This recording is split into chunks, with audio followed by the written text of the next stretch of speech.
জিততে গেলে একটু স্লেজিং এগ্রেশন দরকার আছে। আমি বলতেছি যে তোরা করতে থাক, আমি আসি। তো বলতেছে বল কি দেখছিস। আমি ওরা পরে যখন 6 মাস দিতে বললাম তুই কি বল দেখছিস। ভালো প্লেয়ারদের সাথে খেললে একটু ভালো স্লেজিং ওরাও করছে, আমরাও করছি। সো ওরা দুজন যখন দেখছেন যে একটা ওই ব্যাটসম্যানের যেটা বললেন নাম, ও মারতেছিল তখন আর কি মারুফ ভাই যে উইকেটটা নিচ্ছে স্লেজিংয়ের মাধ্যমে, আসলে সেটা জিততে গেলে একটু স্লেজিং এগ্রেশন দরকার আছে। সো এই জন্যই আর কি ভালো। হ্যাঁ অবশ্যই, কারণ এখন তো আমরা যে টার্গেট নিয়ে আগে হইতেছি, আমরা যে কষ্টটা করছি 4 মাস ধরে, আমাদের কোচিং স্টাফ, আমরা প্লেয়াররা সবাই একটা সাকসেস হয়েছি হয়তো এশিয়া কাপ, সামনে আরও একটা এশিয়া কাপ এবং ওয়ার্ল্ড কাপ আছে, সেখানেও ইনশাল্লাহ ভালো কিছু করা, আমরা সেই আছি। ওভারঅল সব কিছু ভালোই যাচ্ছে, আল্লাহ ভরসা। বাকি সিনিয়র প্লেয়ার এখনও পর্যন্ত আমার কিছু এখন আসেনি, কিন্তু আমি যেটা শুনছি মুশফিক ভাই হয়তো পোস্ট করছে আমার নিয়ে, তো এটা আলহামদুলিল্লাহ ভালো লাগছে আর কি। জয়টা আসলে বাংলাদেশকেই করতেছি, আসলে দেখেন দেশের জন্যই খেলতেছি, এটা খুবই প্রাউড ফিল করতেছি। আর জয়টা দেশের জন্যই আর আসলে যে পাকিস্তানে যে ফিল্ডারটা ছিল ও বলতেছে যে ফ্রি বলটা আমি মিস করছিলাম, তো ও বলতেছে বল কি দেখছিস। আমি ওরা পরে যখন 6 মাস দিতে বললাম তুই কি বল দেখছিস, এটাই। ইন্ডিয়ার প্লেয়াররা যখন আপনাকে স্লেজিং করতেছিলেন, আপনি আপনার টিমমেটদের আপনি কিভাবে হ্যান্ডেল করতেছিলেন, তাদের রিঅ্যাকশনটা কি ছিল? আমি বলতেছি যে তোরা করতে থাক, আমি আসি।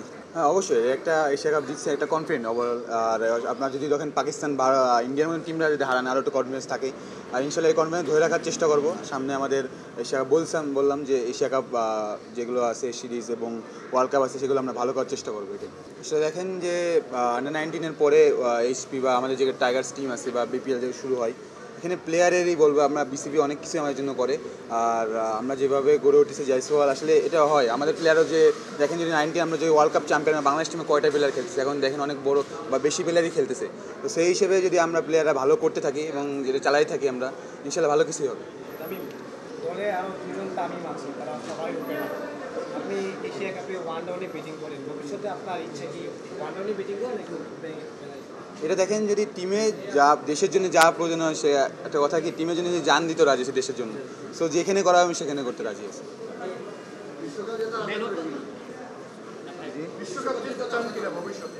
অবশ্যই এটা বিশ্বকাপ তো একটা বড় স্টেজ, ওখানে ইনশাল্লাহ ওভারঅল আমরা চেষ্টা করতেছি, আল্লাহ ভরসা। বাকি আপনি টিমের ক্যাপ্টেন ছিলেন পুরো টুর্নামেন্টে, আপনার আসলে পুরো টিমটাকে উজ্জীবিত করার একটা বিরাট চ্যালেঞ্জ ছিল। আপনি টিমকে কি মেসেজ দিয়েছিলেন বা টিমের সঙ্গে আপনার কনভারসেশনটা কি ছিল, বিশেষ করে ফাইনালে?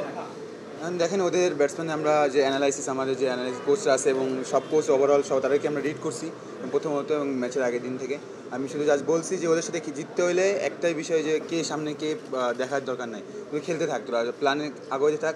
আর একটা সময় আর কি এক্সাইটেড হইতেছিল যে আসলে এগ্রেশন আছে, সেই সময় বলতেছিলাম যে জাস্ট ঠান্ডা থাক, আল্লাহ ভরসা। বাকিটা